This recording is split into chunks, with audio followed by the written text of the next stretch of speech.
नमस्कार दोस्तों। आज की इस वीडियो में हम सुनेंगे भाद्रपद मास के शुक्ल पक्ष में आने वाली जल झूलनी या फिर पद्मा एकादशी की व्रत कथा, जिसको परिवर्तनी एकादशी भी कहते हैं। युधिष्ठिर ने पूछा, हे केशव, भाद्रपद मास के शुक्ल पक्ष में जो एकादशी होती है उसका क्या नाम है, कौन देवता है और कैसी विधि है, यह बताइए। भगवान श्री कृष्ण बोले, राजन, इस विषय में तुम्हें आश्चर्यजनक कथा सुनाता हूँ, जिसे ब्रह्मा जी ने महात्मा नारद से कहा था। नारद जी ने पूछा, चतुर्मुख, आपको नमस्कार है।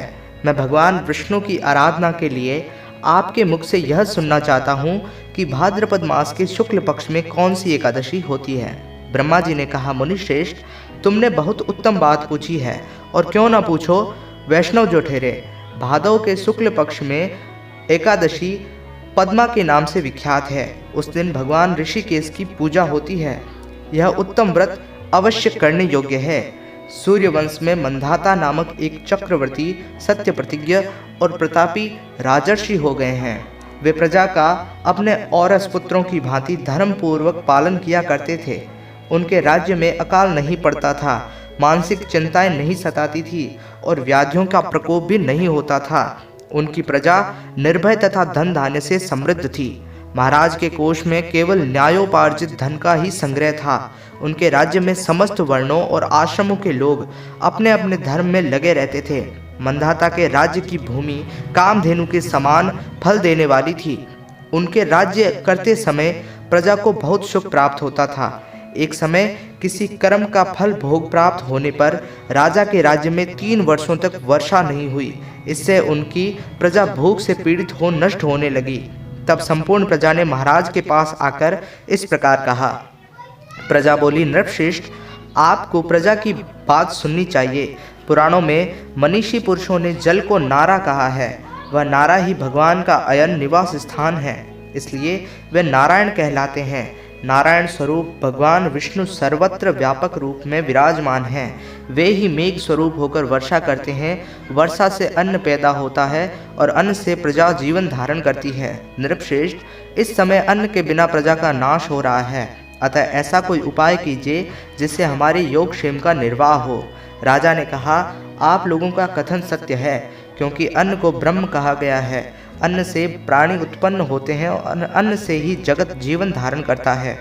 लोक में बहुधा ऐसा सुना जाता है तथा पुराण में भी बहुत विस्तार के साथ ऐसा वर्णन है कि राजाओं के अत्याचार से प्रजा को पीड़ा होती है। किंतु जब मैं बुद्धि से विचार करता हूँ तो मुझे अपना किया हुआ कोई अपराध नहीं दिखाई देता। फिर भी मैं प्रजा का हित करने के लिए पूर्ण प्रयत्न करूँगा। ऐसा निश्चय करके राजा मंधाता इन्हें गिने व्यक्तियों को साथ ले विधाता को प्रणाम करके सघन वन की ओर चले गए। वहां जाकर मुख्य मुख्य मुनियों और तपस्वियों के आश्रमों पर घूमते फिरे। एक दिन उन्हें ब्रह्मपुत्र अंगिरा ऋषि का दर्शन हुआ। उन पर दृष्टि पड़ते ही राजा हर्ष में भरकर अपने वाहन से उतर पड़े और इंद्रियों को वश में रखते हुए दोनों हाथ जोड़कर उन्होंने मुनि के चरणों में प्रणाम किया। मुनि ने भी स्वस्ति कहकर राजा का अभिनंदन किया और उनके राज्य के 7 अंगों की कुशल पूछी। राजा ने अपनी कुशल बताकर मुनि की स्वास्थ्य का समाचार पूछा। मुनि ने कहा, राजा को आसन और अर्घ्य दिया। उन्हें ग्रहण करके जब वे मुनि के समीप बैठे तो उन्होंने इनके आगमन का कारण पूछा। तब राजा ने कहा, भगवान, मैं धर्मानुकूल प्रणाली से पृथ्वी का पालन कर रहा हूँ, फिर भी मेरे राज्य में वर्षा का अभाव हो गया है। इसका क्या कारण है, इस बात में मैं नहीं जानता। ऋषि बोले, राजन, यह सब युगों में उत्तम सतयुग है। इसमें सब लोग परमात्मा के चिंतन में लगे रहते हैं तथा इस समय धर्म अपने चारों चरणों से युक्त होता है। इस युग में केवल ब्राह्मण ही तपस्वी होते हैं, दूसरे लोग नहीं। किंतु महाराज, तुम्हारे राज्य में यह शूद्र तपस्या करता है, इसी कारण मेघ पानी नहीं बरसाते। तुम इसके प्रतिकार का यत्न करो, जिससे यह अनावृष्टि का दोष शांत हो जाए। राजा ने कहा, मुनिवर, एक तो यह तपस्या में लगा है, दूसरा यह निरपराध है, अतः मैं इसका अनिष्ट नहीं करूँगा। आप उक्त दोष को शांत करने वाले किसी धर्म का उपदेश कीजिए। ऋषि बोले, राजन, यदि ऐसी बात है तो एकादशी का व्रत करो। भाद्रपद मास के शुक्ल पक्ष में जो पद्मा नाम से विख्यात एकादशी होती है, उसके व्रत के प्रभाव से निश्चय ही उत्तम वृष्टि होगी। नरेश, तुम अपनी प्रजा और परिजनों को साथ लेकर इस व्रत का पालन करो। ऋषि का यह वचन सुनकर राजा अपने घर लौट आए। उन्होंने चारों वर्णों की समस्त प्रजाओं के साथ भादों के शुक्ल पक्ष की पद्मा एकादशी को व्रत किया। इस प्रकार व्रत करने पर मेघ पानी बरसाने लगे, पृथ्वी जल से अपलावित हो गई और हरी भरी खेती से सुशोभित होने लगी। उस व्रत के प्रभाव से सब लोग सुखी हो गए। भगवान श्री कृष्ण कहते हैं, राजन, इस कारण इस उत्तम व्रत का अनुष्ठान अवश्य करना चाहिए। पद्मा एकादशी के दिन जल से भरे हुए घड़े को वस्त्र से ढककर दही और चावल के साथ ब्राह्मण को दान देना चाहिए। साथ ही छाता और जूता भी देना चाहिए।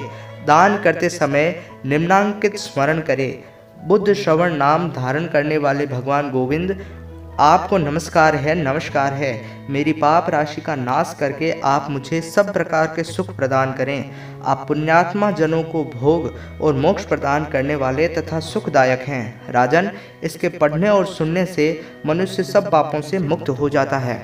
वीडियो अगर आपको पसंद आई हो तो वीडियो को लाइक करके दोस्तों के साथ शेयर जरूर करना और चैनल को सब्सक्राइब कर लेना हमारे सभी आने वाली वीडियोस को सबसे पहले देखने के लिए।